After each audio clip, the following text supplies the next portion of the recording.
Dans cet épisode riche en rebondissements, Eukü déborde de joie. Elle vient de recevoir des félicitations sincères de son patron. C'est un moment de fierté qu'elle ne garde pas pour elle, car elle attribue tout le mérite à Denise, sa sœur, qui a sauvé la séance photo in extremis. Leur mère, Ayşel, toujours attentive à l'harmonie familiale, demande gentiment à Denise d'aller appeler leur père pour qu'il vienne prendre son thé tant qu'il est encore chaud. Denise s'exécute et se dirige à l'intérieur. Mais en entrant dans la chambre, elle tombe sur une scène troublante. Şevki, leur père, est penché sous le lit, sortant une grosse liasse de billets. Surprise, Denise lui demande d'où vient tout cet argent. Brusquement, il se redresse, visiblement contrarié, et lui répond sèchement que cela ne la regarde pas. Il quitte ensuite la pièce sans dire un mot, laissant son thé sur la table, visiblement préoccupé.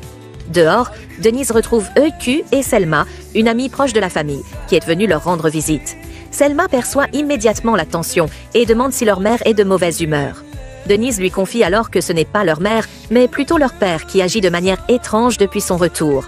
Elle explique qu'il rentre très tard, prétextant jouer au foot tous les soirs, et qu'elle l'a vu avec une grosse somme d'argent. Selma et Eukü trouvent cela très louche, mais Selma tente de rassurer Denise, lui conseillant de ne pas en parler à leur mère pour ne pas l'inquiéter inutilement. Elle change ensuite de sujet et invite Denis à une fête qui aura lieu dans l'ancien lieu où elle travaillait.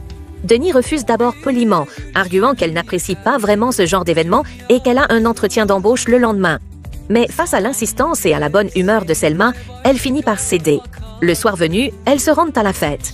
L'ambiance est animée, mais Denise reste mal à l'aise, en retrait. Selma tente de la détendre, l'incitant à se laisser aller. Pendant ce temps, Çınar, le célèbre et séduisant fils de la famille Kocabé, est également présent avec quelques amis. Denise, un peu perdue, demande à Selma où se trouvent les toilettes et s'éloigne. En chemin, elle croise Çınar, qui esquisse un sourire charmant en la voyant. Leurs regards se croisent brièvement, éveillant quelque chose de nouveau chez Denise. Selma, de loin, aperçoit Denise en compagnie du fameux Çınar. Surprise, elle s'approche d'eux en plaisantant. Ils sont en train d'être pris en photo. En effet, un photographe prend des clichés sans autorisation. Çınar s'énerve immédiatement, s'avance vers lui et lui ordonne d'effacer les photos. L'homme refuse, prétendant qu'il est dans un lieu public. Çınar insiste, mais l'homme se montre provocateur. Denis intervient pour rappeler qu'il n'a pas le droit de les photographier sans leur consentement. L'échange devient tendu. Dans la bousculade qui suit, Denis perd l'équilibre et tombe dans la piscine. Elle ne sait pas nager. Sans hésiter, Çınar plonge pour la sauver. Il la ramène à la surface, inconsciente. Sur le bord de la piscine, il lui administre un massage cardiaque et un bouche-à-bouche. Le moment est intense, presque irréel. Peu à peu, Denise reprend connaissance. Un garçon appelle l'ambulance tandis que Çınar, inquiet, demande à ses amis d'identifier au plus vite le photographe qui a causé tout cela. Denise, encore secouée, refuse de se rendre à l'hôpital. Elle demande plutôt à Selma si elle peut passer la nuit chez elle, ne voulant pas que sa mère la voie dans cet état. Çınar propose de les raccompagner, ce que Selma accepte volontiers. Durant le trajet, Denise remercie timidement Çınar de lui avoir sauvé la vie. Il lui répond que ce n'est rien, que c'est même de sa faute si elle est tombée. De retour à la maison, Ayşel commence à s'inquiéter de l'absence de sa fille. Elle demande à Eukü de l'appeler, mais cette dernière lui dit de ne pas s'inquiéter, que Denise a sûrement décidé de s'amuser un peu. Quelques minutes plus tard, Denise appelle Eukü et lui demande de prévenir leur mère qu'elle passe la nuit chez Selma. Ayşel n'apprécie pas, mais Eukü lui rappelle avec douceur que ses filles ont grandi. Chez Selma, l'ambiance est calme. Denis, toujours troublé par les événements, remercie une fois encore Çınar avant qu'il ne prenne congé. Le lendemain matin, elle est dans le jardin, assise seule, repensant à ce moment où il lui a sauvé la vie. L'image de Çınar effectuant un massage cardiaque sur elle ne quitte pas son esprit. Şevki la rejoint et lui demande ce qu'elle fait dehors si tôt. Il lui rappelle qu'elle n'a rien dit à sa mère sur l'argent.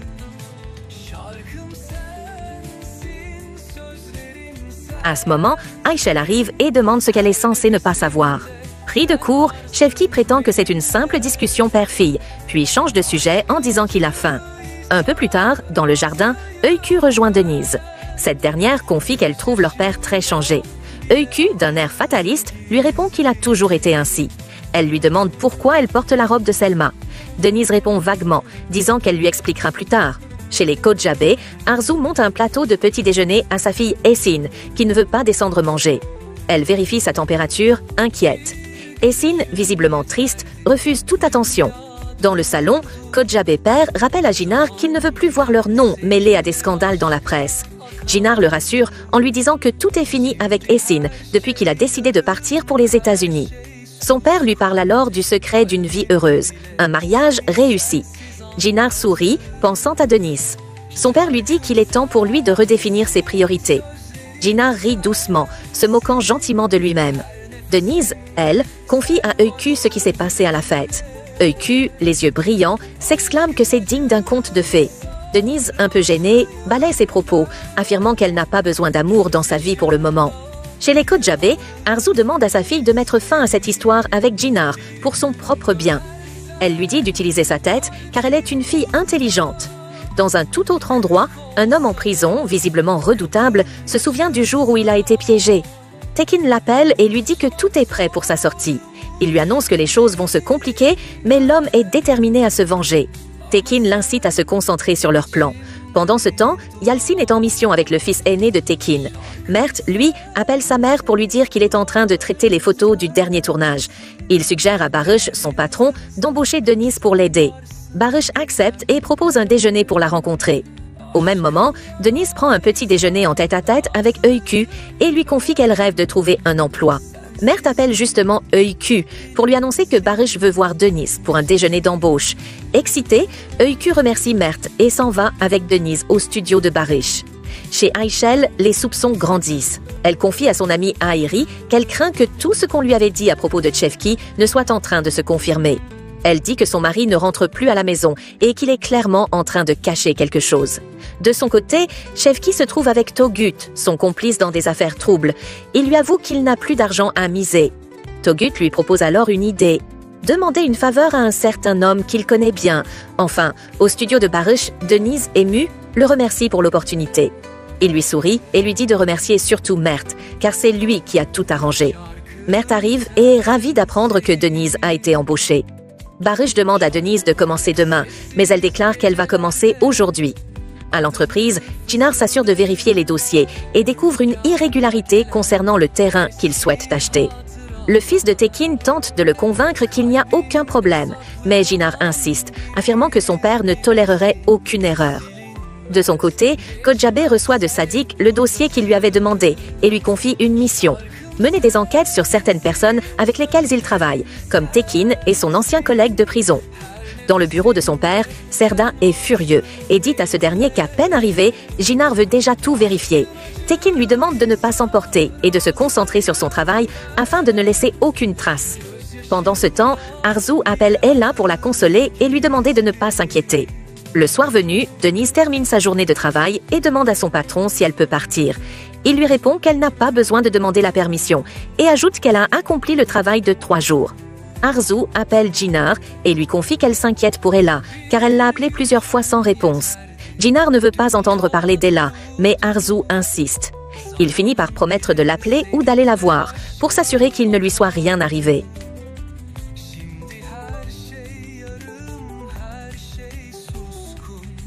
Au même moment, Essin demande à Mert s'il a des nouvelles de Jinar, mais il répond que non.